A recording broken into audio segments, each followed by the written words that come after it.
Halo, assalamualaikum warahmatullahi wabarakatuh. Teman-teman, ya kasus DBD di Indonesia ini masih lumayan banyak ya, apalagi kalau musim pancaroba. Banyak orang yang datang ke rumah sakit ya berobat, itu kasusnya DBD ya, demam-demam gitu ya. Nah, DBD ini adalah kasus ataupun penyakit yang menular ya akibat gigitan nyamuk Aedes aegypti ya. Nah, ini kalau seandainya nyamuk tersebut membawa virus DBD ataupun virus dengue. Gejala DBD ataupun demam dengue ini kalau terlambat dikenali, ini bisa berbahaya ya. Bisa berakibat fatal. Ya, bisa menyebabkan kematian. Nah, karena itulah kita perlu mencegahnya daripada harus mengobati, karena mencegah lebih baik daripada mengobati. Nah, mencegahnya itu penting ya.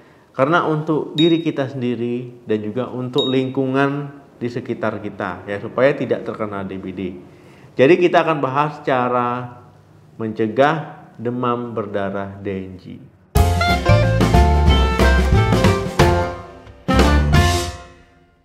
Karena DBD ini disebabkan oleh gigitan nyamuk yang terinfeksi virus DBD ya, nyamuknya Aedes aegypti tadi.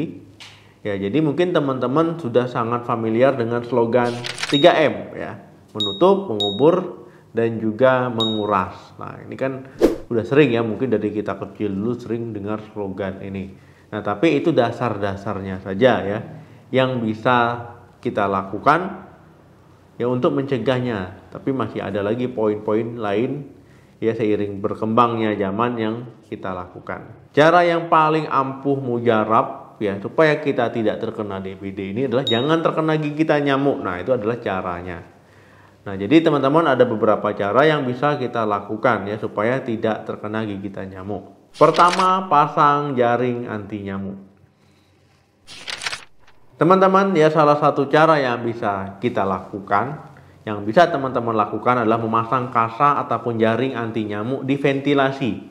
Ya, baik ventilasi pintu ataupun ventilasi jendela di rumah teman-teman. Kasa ataupun jaring anti nyamuk ini macam-macam bentuknya ya. Ada yang kawat ataupun ada yang jaring rapat-rapat ya, ada banyak. Nah, tujuannya teman-teman ya supaya nyamuk yang dari luar itu nggak bisa masuk ke rumah teman-teman, ke kamar teman-teman. Nah, misalkan pintu ataupun jendela sudah ditutup, kalau seandainya ventilasi nggak dipasang jaring ya ataupun kasa anti nyamuk ini, ya itu bisa masuk dia ya lewat ventilasi nyamuknya. Yang kedua, memasang kelambu. Nah, teman-teman bisa memakai kelambu ya, ini salah satu juga cara supaya tidak terkena gigitan nyamuk.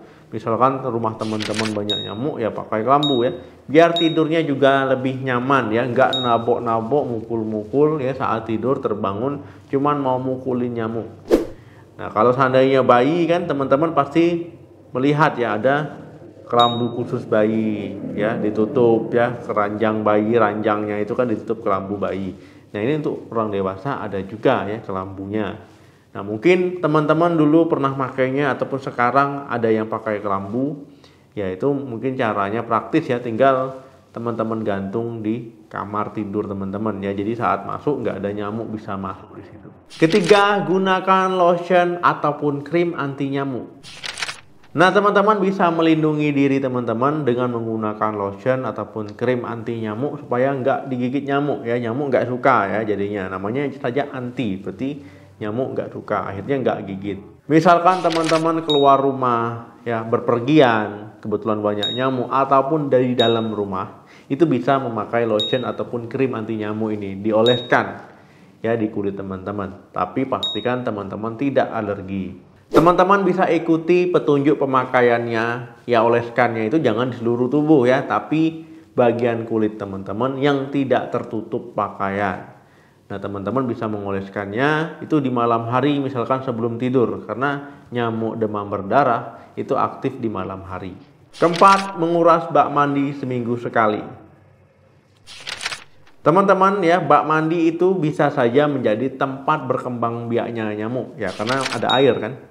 Nah, nanti nyamuknya tadi, nyamuk Aedes aegypti tadi ya bisa bertelur di situ. Nanti telurnya menetas jadi larva. Ya, seiring berjalannya waktu, lama-kelamaan larvanya jadi nyamuk dewasa. Nah, siklus ini ya bisa berlangsung 8 sampai 10 hari ya. Nah, jadi teman-teman harus menguras bak mandi teman-teman ya, walaupun dilihat misalkan sayang airnya masih banyak, ya tetap dikuras ya. Supaya apa? Supaya untuk memutus siklus nyamuk tadi, ya rantai nyamuk tadi supaya bisa diputus. Ya jadi biar dia tidak bisa berkembang biak. Nah, kalau rantai berkembang biaknya diputus ya nyamuk lama-lama kan nggak ada ya. Nah, itulah makanya penting menguras bak mandi seminggu sekali. Kelima, bersihkan wadah penampungan air. Nah, misalkan teman-teman ya tadi sudah bak kita urus, sekarang wadah-wadah lain, misalkan ember, ya baskom, kaleng-kaleng, vas bunga. Nah, itu kan bisa menampung air. Ya di situ juga nyamuk bisa berkembang biak. Nah, kalau seandainya baskom, ember ya kalau nggak perlu ya jangan diisi air ya. Nah, jadi biar nyamuk nggak bisa bertelur di sana, berkembang biak di sana. Begitu juga dengan kaleng-kaleng, ya kaleng-kaleng. Nah, itu daripada menumpuk nggak terpakai teman-teman buang ya. Teman-teman buang biar tidak jadi tempat berkembang biaknya nyamuk. Begitu juga dengan vas bunga.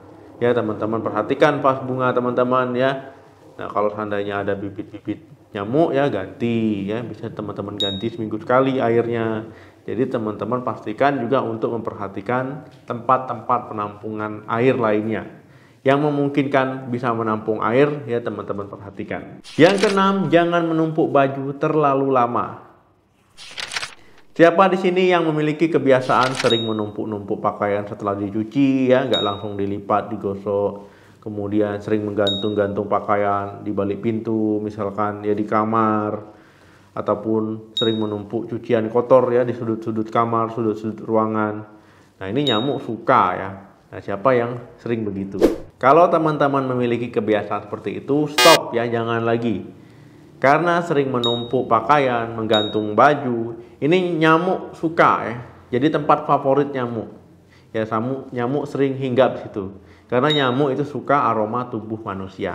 Kalau ada pakaian kotor, ya langsung dicuci. Ya, kalau sudah dicuci, dijemur, ya langsung dilipat, ya disimpan, digosok. Nah, jadi jangan biarkan ditumpuk-tumpuk. Kalau seandainya baju, ya juga begitu, jangan digantung-gantung ya. Nah, ini kebiasaan yang harus dirubah. Ini cara untuk mencegah DBD juga. Ketujuh, fogging. Nah, teman-teman mungkin sering lihat di TV-TV ataupun mungkin area rumah teman-teman pernah di fogging. Nah, ini cara untuk mencegah DBD. Misalkan sedang musim pancaroba, kasus DBD tinggi ya. Nah, itu area rumah teman-teman dan sekitarnya itu bisa di fogging. Fogging ini untuk membunuh nyamuk ya, membunuh nyamuk. Jadi kalau di fogging itu pastikan memang orang tersebut ahlinya ya, jangan teman-teman memfogging asal-asalan. Ya, biarkan memang orang yang berpengalaman untuk melakukan fogging. Fogging yang baik dilakukan yaitu waktunya misalkan jam setengah 6 pagi sampai jam setengah 8 pagi. Ya, ataupun kalau sore itu jam setengah 5 sampai setengah 7. Ya, karena apa? Karena nyamuk itu aktif ya di waktu-waktu tersebut. Kedelapan, pakai tanaman anti nyamuk. Teman-teman ya, misalkan di lingkungan rumah teman-teman ataupun di dalam rumah teman-teman itu memakai tanaman anti nyamuk ya, dipelihara.